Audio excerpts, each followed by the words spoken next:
teman-teman semuanya, khususnya mahasiswa Universitas Pamulang dimanapun berada. Kali ini saya akan membahas modul ke-13 tentang siklus transaksi bisnis, yaitu siklus produksi. Apa itu siklus produksi? Siklus produksi atau production cycle adalah serangkaian aktivitas bisnis dan operasi pemrosesan informasi terkait yang terus-menerus berhubungan dengan pembuatan produk. Kalau kita lihat diagram konteks siklus produksi ini, diagram ini menunjukkan bagaimana siklus produksi dihubungkan dengan subsistem lainnya dalam sistem informasi pada sebuah perusahaan. Seperti pada sistem siklus pendapatan menyediakan informasi pesanan pelanggan dan perkiraan penjualan yang digunakan untuk merencanakan tingkat produksi dan persediaan. Nah, sebagai balasannya, sistem informasi siklus produksi mengirimkan informasi ke siklus pendapatan mengenai barang jadi yang telah diproduksi dan tersedia untuk dijual. Informasi mengenai kebutuhan bahan baku dikirim ke sistem informasi siklus pengeluaran dalam bentuk permintaan pembelian. Sebagai gantinya, sistem siklus pengeluaran menyediakan informasi mengenai perolehan bahan baku dan juga mengenai pengeluaran lain yang dimasukkan ke dalam overhead pabrik. Informasi mengenai kebutuhan tenaga kerja dikirim ke siklus sumber daya manusia yang sebagai balasannya menyediakan data mengenai biaya dan ketersediaan tenaga kerja. Terakhir, informasi mengenai harga pokok produksi akan dikirim ke sistem buku besar dan pelaporan informasi. Selanjutnya terdapat 4 aktivitas dasar dalam siklus produksi, yaitu desain produk,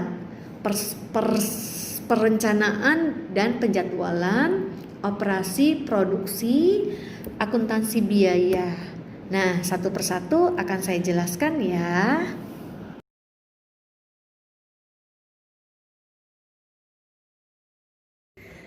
Yang pertama, desain produk.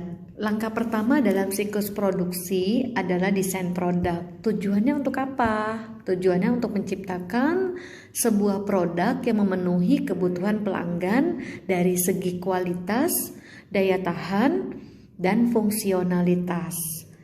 Sementara secara keseluruhan dapat meminimalkan biaya produksi. Prosesnya bagaimana?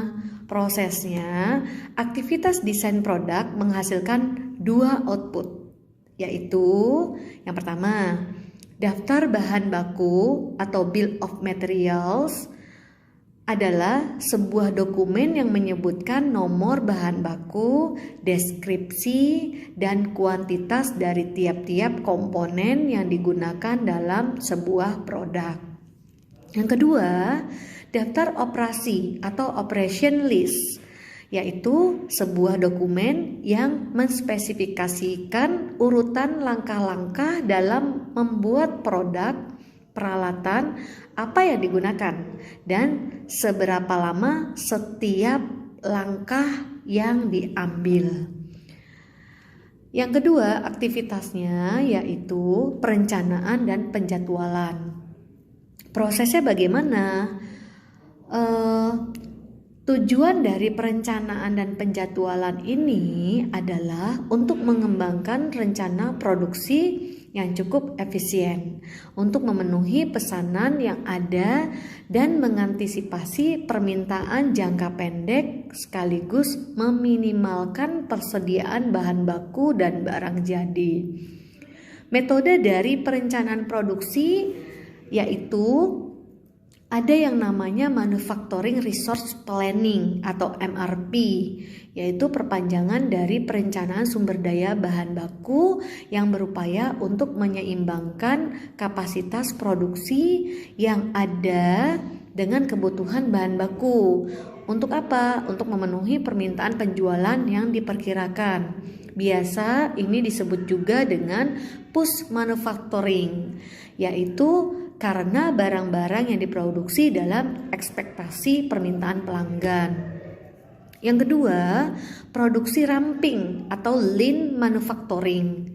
Metode ini memperpanjang prinsip-prinsip sistem persediaan just in time untuk seluruh proses produksi dan untuk meminimalkan atau mengeliminasi persediaan bahan baku, barang dalam proses, dan barang jadi.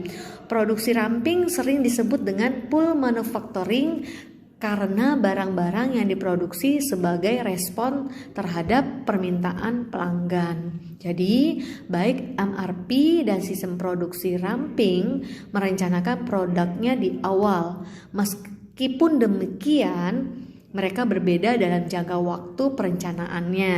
Jadi, permintaan bagi produk perusahaan dapat diprediksi dan produk memiliki siklus hidup yang panjang. Maka pendekatan MRP dibenarkan. Sebaliknya, pendekatan produksi ramping lebih tepat jika produk sebuah perusahaan ditandai dengan siklus hidup yang pendek, permintaan yang tidak dapat diprediksi, dan biasanya seringnya penurunan dan kelebihan persediaan.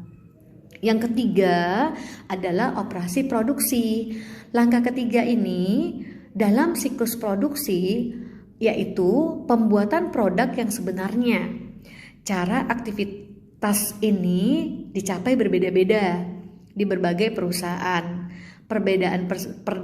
Perbedaan berdasarkan jenis produk yang diproduksi dan tingkat otomatisasi yang digunakan dalam proses produksinya. Kemudian menggunakan berbagai bentuk teknologi informasi dalam proses produksi seperti robot dan mesin yang dikendalikan.